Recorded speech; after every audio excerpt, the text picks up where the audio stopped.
yang kau alami kini mungkin tak dapat engkau mengerti.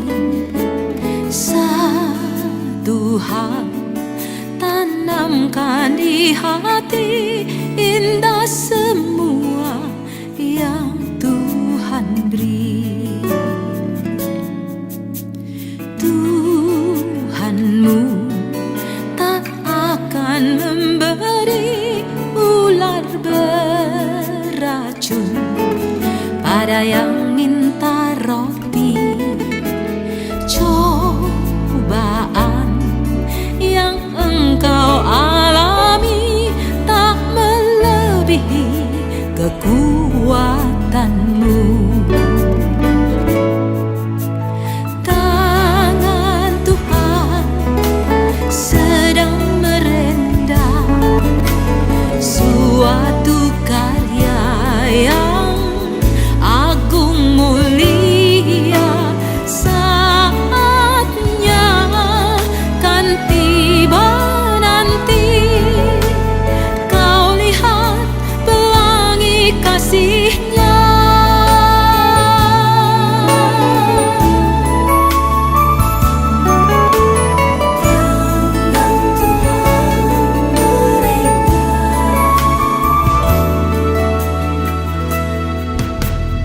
Tuhanmu tak akan memberi ular beracun pada yang minta roti. Cobaan yang engkau alami tak melebihi kekuatanmu. Tangan Tuhan sedang merendah suatu karya yang agung mulia. Saatnya kan tiba nanti, kau lihat pelangi kasih-Nya. Tangan Tuhan sedang merendah suatu karya yang agung mulia.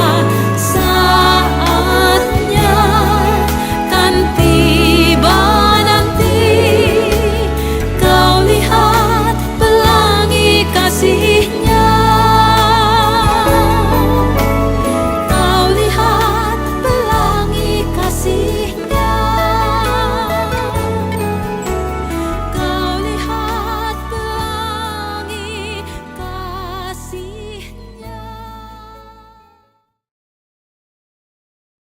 Shalom, selamat pagi jemaat Tuhan dimanapun berada. Mari kita memulai sapaan teduh hari ini dengan bersatu di dalam doa. Terima kasih Bapa yang baik atas penyertaan dan perlindungan-Mu, atas kehidupan kami, dan kami boleh merasakan berkat-Mu di hari yang baru ini.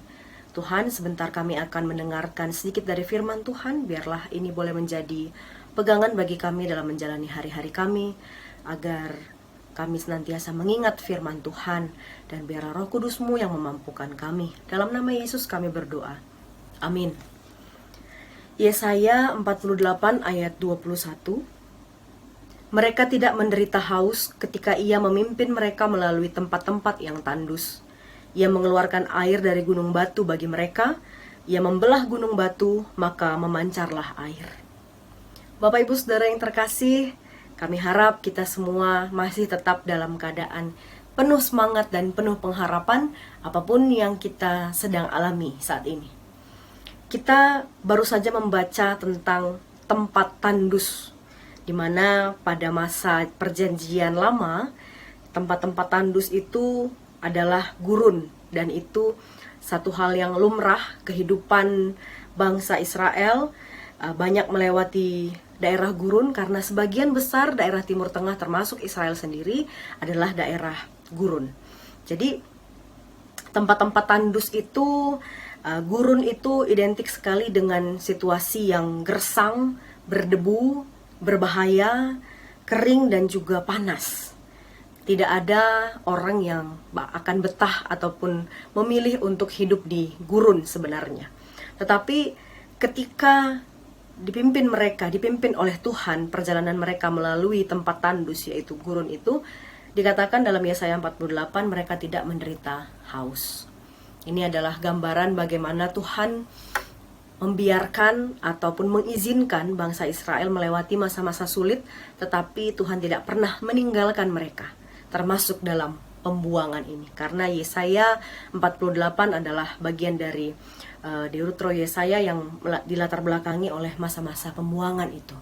Tetapi tidak menjadi satu penderitaan yang sangat berat, karena Tuhan tetap setia. Ini diibaratkan mengeluarkan air dari gunung batu, membelah gunung batu lalu memancar air. Ini sudah pernah terjadi sebelumnya. Paling tidak mukjizat-mukjizat Tuhan yang berhubungan dengan air adalah ketika laut Teberau terbelah dan di tengah-tengahnya bangsa itu bisa lewat. Kemudian pada Keluaran 15 ayat 22 dan seterusnya, ada perjalanan dari setelah laut Teberau ini, mereka berjalan dan 3 hari di gurun tidak mendapatkan air sama sekali. Dan ketika sampai di tempat yang namanya Mara, ada air tetapi airnya pahit sehingga tidak bisa diminum. Saat itu bangsa Israel bersungut-sungut, kemudian Musa berbicara kepada Tuhan dan atas perintah Tuhan ada ditunjukkan tongkat, lalu Musa disuruh Tuhan melemparkan tongkat itu ke dalam air, tongkat kayu itu, lalu air itu pun berubah dari pahit menjadi manis. Artinya Tuhan bisa menyediakan dalam situasi sesulit apapun. Sepanjang sejarah nenek moyang bangsa Israel pun sudah terlihat bahwa Tuhan sanggup dan Tuhan setia. Itulah yang sampai sekarang pesan ini masih relevan bagi kita semua, bahwa Tuhan sanggup memberikan kenyamanan di tempat yang paling tidak nyaman sekalipun. Tuhan sanggup memberi kecukupan atas kebutuhan kita, dan Tuhan sanggup memberikan ketenangan bahkan di tengah situasi yang panas dan gersang dan berbahaya. Bapak Ibu Saudara yang terkasih, kalau bisa memilih, kita tidak ada yang mau melewati jalan yang gersang dan tandus itu. Kalau ada pilihan untuk tidak melewati gurun kehidupan, semua kita mau. Karena kenapa harus melewati gurun kalau ada pilihan jalan lain yang lebih nyaman? Ternyata Tuhan menyediakan oase di padang gurun. Demikian pun Tuhan menyediakan oase itu di padang gurun kehidupan kita. Karena hanya orang yang haus itulah yang bisa dipuaskan dan sangat-sangat mensyukuri ketika bertemu dengan oase sumber air itu. Ia mengeluarkan air dari gunung batu. Ia membelah gunung batu. Artinya ia mendatangkan pertolongan bagi kita dari tempat-tempat yang tidak kita harapkan, dari tempat-tempat atau sumber-sumber yang tidak kita bayangkan, tapi Tuhan sediakan. Ternyata Tuhan izinkan terjadi gurun, melewati gurun dalam kehidupan, agar setiap gurun yang kita lewati, kita tidak sampai menderita haus, kekeringan, karena Tuhan mau menunjukkan bahwa Ia menyediakan apa yang kita butuhkan. Kasih Tuhan itu ada, nyata, dan terus mengalir dalam setiap perjalanan kita, walaupun sedang melewati gurun. Seperti saudara-saudara terkasih kami yang mungkin saat ini sedang terpapar dan harus isolasi mandiri, tentu tidak ada satupun kita yang mau terpapar COVID-19. Tapi setelah dijalani, ada banyak yang bisa disyukuri. Kita bisa bersyukur untuk setiap cinta, kasih, berkat yang mengalir dari sekitar kita, sekeliling kita, dalam bentuk perhatian, dalam bentuk doa, dan banyak hal yang sebenarnya tidak kita harapkan, tapi Tuhan berikan. Itu semua untuk membuat kita ingat bahwa Tuhan selalu ada bagi kita, sekalipun dalam banyak hal kita yang sering melupakan Tuhan. Maka jemaat Tuhan yang terkasih, dalam hidup ini bukan gurun tandus yang Tuhan hilangkan. Tuhan izinkan kita melewati dan mengalaminya, namun penyertaannya dan penyediaannya akan Ia terus tunjukkan. Akan Ia terus alirkan lewat berbagai tangan-tangan, perpanjangan tangan Tuhan. Jadi sekalipun kita sedang melewati gurun tandus itu, yakinlah bahwa Tuhan tidak akan membiarkan kita menderita kehausan. Tuhan akan mencukupkan. Yang Tuhan minta dari kita adalah ketaatan akan perintahnya. Maka yakin dan pasti kita akan merasakan betapa Tuhan memelihara hidup kita. Tuhan memberkati kita apapun situasi hidup kita saat ini. Mari kita bersatu dalam doa. Terima kasih Bapa untuk firman-Mu pada sapaan teduh kami hari ini yang sudah mengingatkan kami bahwa Engkau senantiasa setia menemani kami dan memberikan kecukupan bagi kehidupan kami. Sekalipun kami harus melewati masa-masa sulit, sekalipun kami harus berjalan melewati gurun yang tandus, tetapi Tuhan sanggup mengalirkan berkat-Mu dari tempat-tempat tidak terduga.